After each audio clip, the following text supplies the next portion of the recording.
Bonjour. Plongeons aujourd'hui dans Thiès, la deuxième ville du Sénégal, telle que décrite dans les articles et notes qu'on a pu consulter. Bonjour. Oui, une ville souvent appelée la capitale du rail. C'est ça, mais on sent bien que son identité est bien plus riche, plus complexe. Notre mission, si on peut dire, c'est de comprendre ce qui fait vibrer cette ville sénégalaise. Exactement. Découvrir ses différentes facettes. Alors, pour commencer, Thiès se situe à 70 km à l'est de Dakar. Ça, c'est posé. Oui, Ce qui frappe d'abord, d'après une source de 2007, c'est sa jeunesse.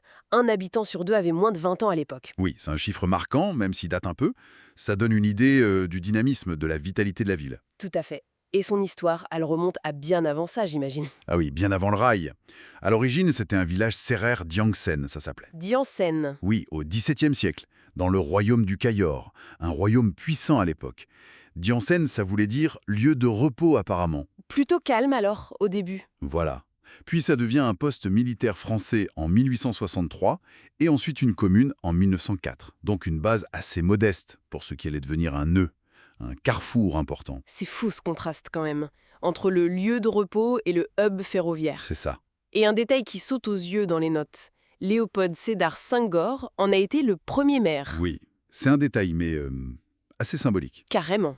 Mais revenons au rail, c'est incontournable, n'est-ce pas? 7. La fameuse ville de gare. Absolument.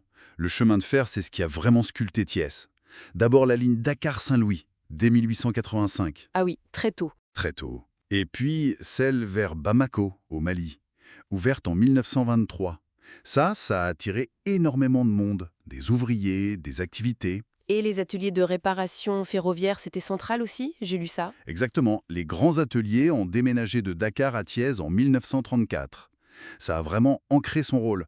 Mais attention, cette histoire ferroviaire, c'est aussi une histoire de lutte. Ah oui. La grande grève des cheminots de 1947-48 pour l'égalité des droits avec les Français. Un moment clé. C'est ça que Sam Ben Ousmane raconte dans Les Bouts de bois de Dieu. Précisément, un livre magnifique qui immortalise cette lutte.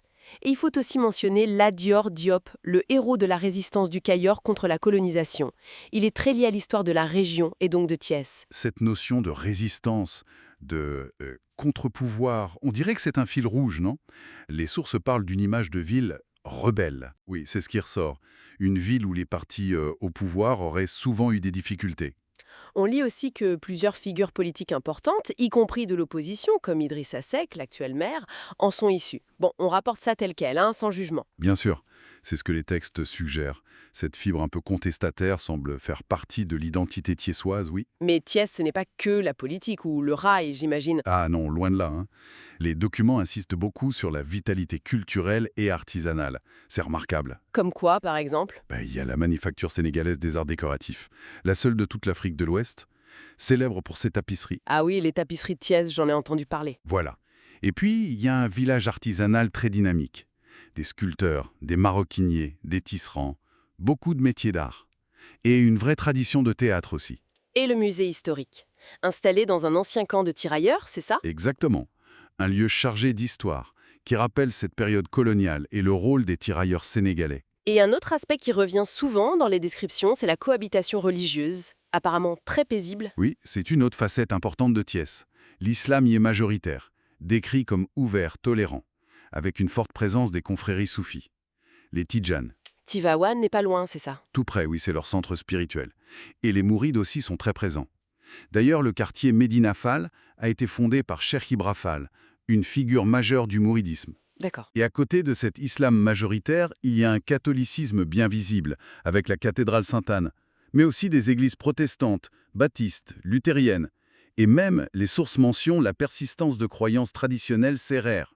Donc une vraie mosaïque et qui fonctionne bien ensemble, apparemment. C'est ce qui est décrit, oui, une coexistence pacifique qui semble vraiment faire partie de l'ADN de la ville. Alors si on essaie de rassembler tout ça, histoire ferroviaire, résistance, politique, culture, religion, comment ça se traduit aujourd'hui concrètement à Thiès? Aujourd'hui, Thiès reste un carrefour, plus seulement ferroviaire, mais surtout routier. C'est essentiel.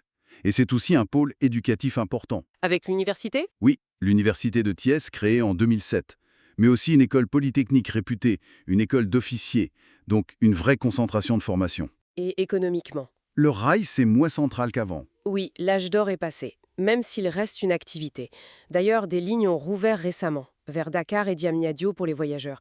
Mais aujourd'hui, ce sont plutôt les mines de phosphate autour. Taïba, Palo. Exactement. Quelques industries aussi, comme Seniran Auto, une usine de piles, mais c'est surtout sa position stratégique qui tire la ville vers le haut. Comment ça? Elle profite des grands projets récents, l'autoroute à péage Dakar-Diamniadio et AIBD, et la proximité du nouvel aéroport international Blaise Diagne, AIBD, à Dias. Ça attire de nouvelles activités, de nouvelles populations. Elle capte une partie de la croissance de Dakar, en fait. D'accord. Donc bien plus que l'image un peu figée des avenues ombragées, comme la fameuse rue sans soleil. C'est une ville en pleine mutation, qui attire du monde. C'est tout à fait ça, une ville en mouvement. Alors, si on devait résumer, que retenir de cette exploration de Thiès? Ce n'est clairement pas juste la capitale du rail. Non, c'est bien plus. C'est une ville façonnée par son histoire, par la résistance, animée par une culture, un artisanat très vivant. Est marquée par cette cohabitation religieuse exemplaire et un dynamisme démographique économique bien réel aujourd'hui, un carrefour, au fond, dans tous les sens du terme. Exactement. Et tout ça, ça soulève une question pour l'avenir, qui est un peu en filigrane dans les sources. C'est-à-dire, Comment cette ville, avec son identité forte, cet héritage un peu rebelle, va continuer à évoluer? Comment va-t-elle intégrer la modernité, cette proximité croissante avec Dakar, sans perdre ce qui fait son âme, son caractère unique? maintenir son identité tout en se développant, c'est un sacré défi. C'est tout l'enjeu, oui. Et ça, c'est une réflexion qui mériterait d'être poursuivie, voilà, qui donne matière à penser.